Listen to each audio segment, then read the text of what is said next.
Good morning, students. I'm Renju Kumar, science teacher, Halwasia Vidya Vihar. Today, studies chapter 11, work and energy. अब इस chapter के अंदर हमारा क्या है? Work and energy. वर्क क्या है? वर्क. अब इसमें प्रीवियस चीजों को थोड़ा सा देखेंगे. प्रीवियस जो हमारे चैप्टर्स थे फिजिक्स के chapter, motion, cause of motion and gravitation. Motion, cause of motion. Cause of motion क्या होगा? That is force. And the cause of acceleration that is also force. और इस चैप्टर में हमने पढ़ा था force and laws of motion. Third जो हमारा है ग्रेविटेशन. और अदर जो हमारे फीचर्स हैं डे टू डे लाइफ में जो डिफरेंट फेनोमेनन्स हैं, that phenomenons are explained by another concepts. और ये अनदर कॉन्सेप्ट हमारा है वर्क. अब इस वर्क को जानने के लिए इसमें हम डे टू डे लाइफ में भी वर्क की बात करते हैं और साथ साथ जो साइंटिफिकली है उस वर्क को भी हम एक्सप्लेन करते हैं. अब हमें कोई भी जो लिविंग ऑर्गेनिज्म को वर्क करने के लिए या उसे किस चीज की रिक्वायर्ड होती है? सर्वाइवल के लिए और डिफरेंट फंक्शन करने के लिए उनको रिक्वायर्ड होती है फूड की. और फूड क्या हो गया? That is source of energy. और इस एनर्जी को लेने के बाद ही वो कोई भी वर्क कर पाता है, परफॉर्म कर पाता है. तो लिविंग ऑर्गेनिज्म के लिए हम देंगे कि आपको अगर रनिंग करना है, वॉकिंग करना है और अदर एक्टिविटी करना है, या हमारे बॉडी के जो इंटरनल ऑर्गन्स हैं, इंटरनल पार्ट्स हैं, उनको वर्क करना है, तो उस वर्क करने के लिए क्या चाहिए? एनर्जी चाहिए. और एनर्जी का सोर्स क्या हो गया? फूड है. फूड होगा उसके बाद एनर्जी मिलेगी. एनर्जी के बाद हम कोई एक्टिविटी कर सकते हैं. सिमिलरली जो नॉन लिविंग चीज, नॉन लिविंग आपको क्या है? बाइक है, जितने व्हीकल्स हैं, मशीन हमारा वर्क कब करता है? मशीन वर्क करेंगे व्हेन सप्लाइड एनर्जी. और एनर्जी हम किससे वर्क में देते हैं? उसको पेट्रोल है, डीजल है, इनको देते हैं और उस पेट्रोल और डीजल से ही वो वर्क कर पाता है. यानी हमारा वर्क करने के लिए क्या चाहिए? Energy sources. पेट्रोल से, डीजल से उसको एनर्जी मिलेगा और एनर्जी के बाद वो वर्क कर पाएगा. अब इन सब एक्टिविटी के बाद हमारा दिमाग में आता है कि व्हाट इज वर्क? वर्क है क्या? अब इस वर्क को दो कॉन्सेप्ट इसमें हमारे आते हैं. एक हमारा होता है, फर्स्ट कॉन्सेप्ट है that is day to day life, work in day to day life. And second concept is work in scientific works. अब डे टू डे लाइफ में जो वर्क है उस वर्क में और हमारे जो साइंटिफिक हैं, इन दोनों में डिफरेंसेस हैं. इन दोनों में क्या होगा? डिफरेंस होंगे. और इस डिफरेंस का मेन कॉज क्या है? अब डे टू डे लाइफ में एक एग्जांपल है. आप स्कूल के अंदर आपने एग्जाम है, एग्जाम की तैयारी के लिए आपने डिफरेंट प्लेसेस से डिफरेंट बुक्स को आपने अवेलेबल कराया, अच्छी तरह पढ़ा, रात और जग के पढ़ाई किया. पूरा पढ़ाई करने के बाद भी आपको क्या आएगा कि हमने हार्ड वर्क किया है. इस चीज को ऑब्टेन करने के लिए हम हार्ड वर्क करते हैं.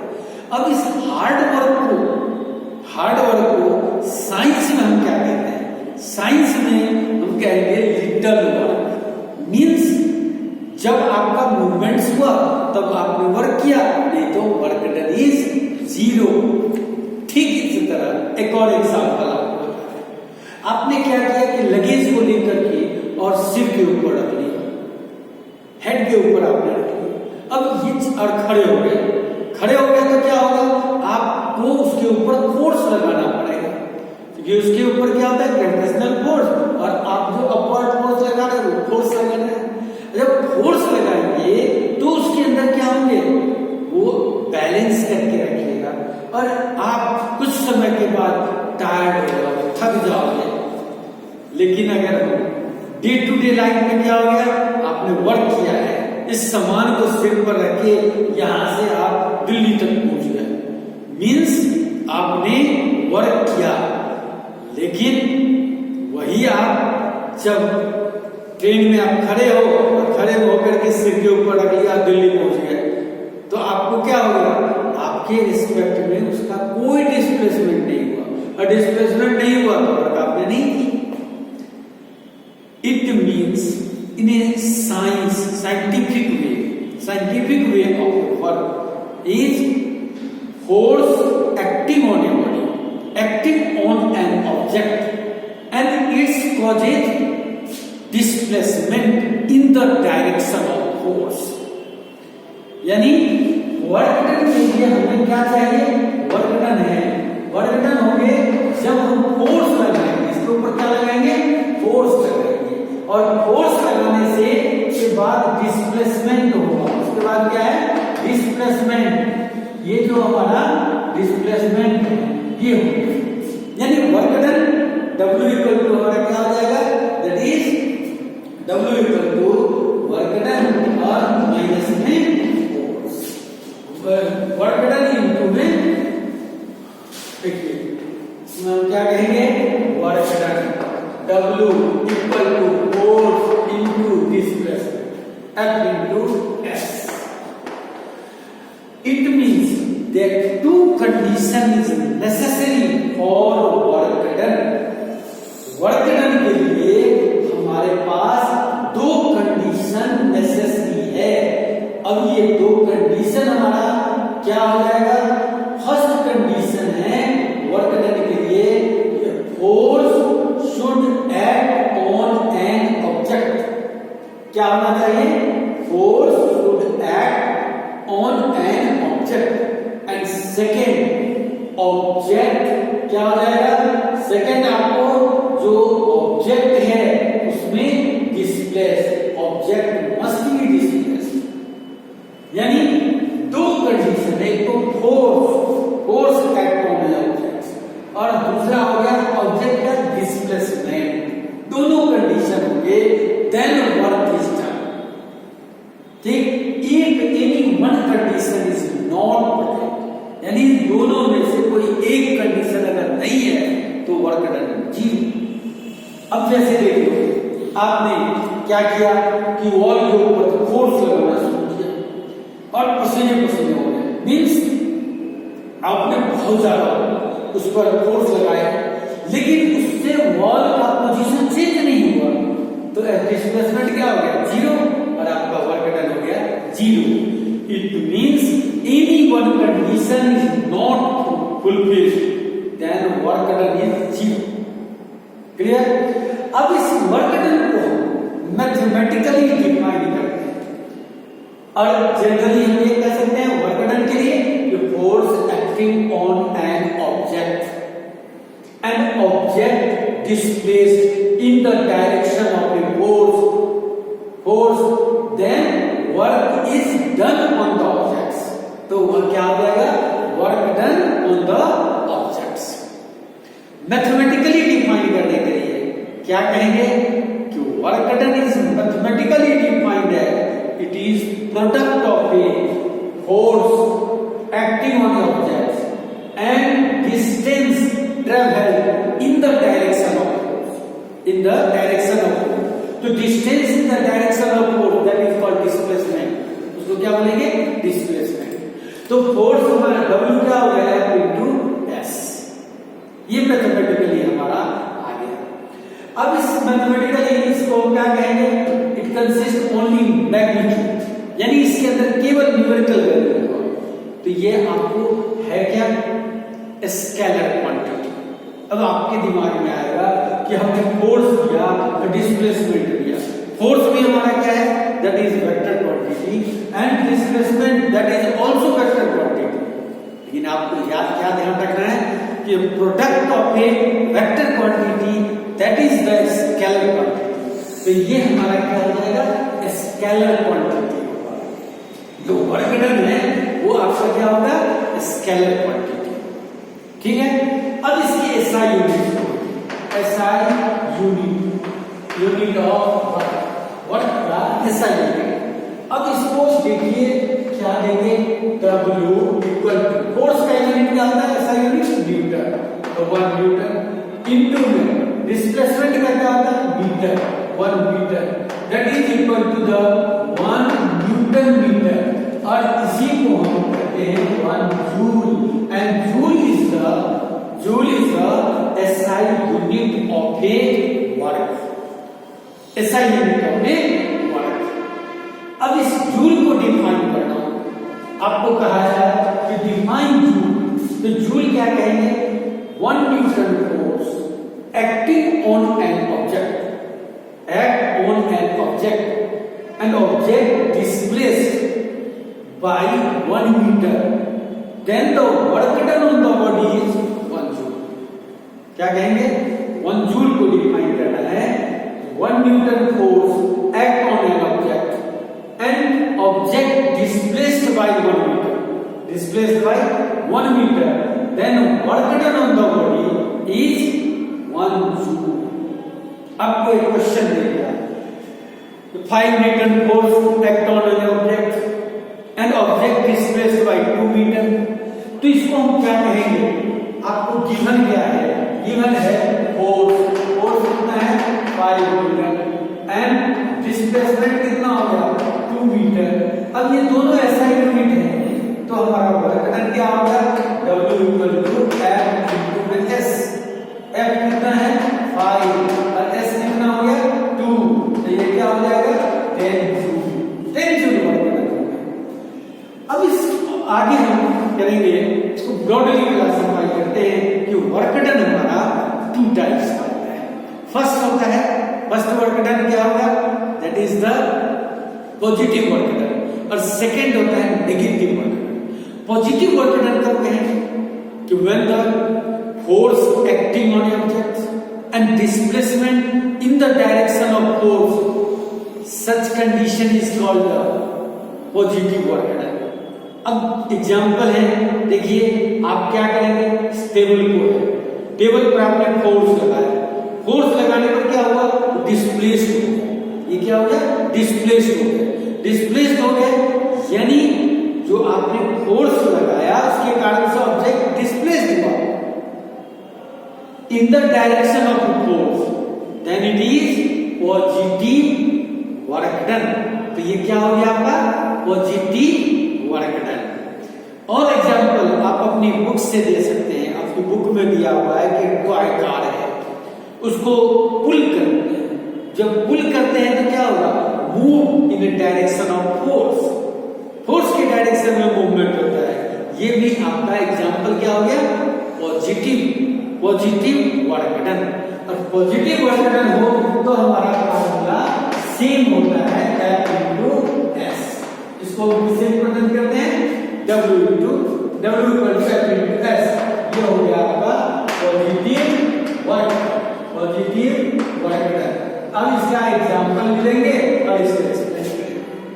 सेकंड हमारा नेगेटिव वर्क डन किसको कहेंगे, नेगेटिव वर्क डन आपका हो गया कि when the force acting on a body that is opposite to the direction of a displacement, अगर डिस्प्लेसमेंट के अपोजिट डायरेक्शन में होता है तो इसको हम कहते हैं नेगेटिव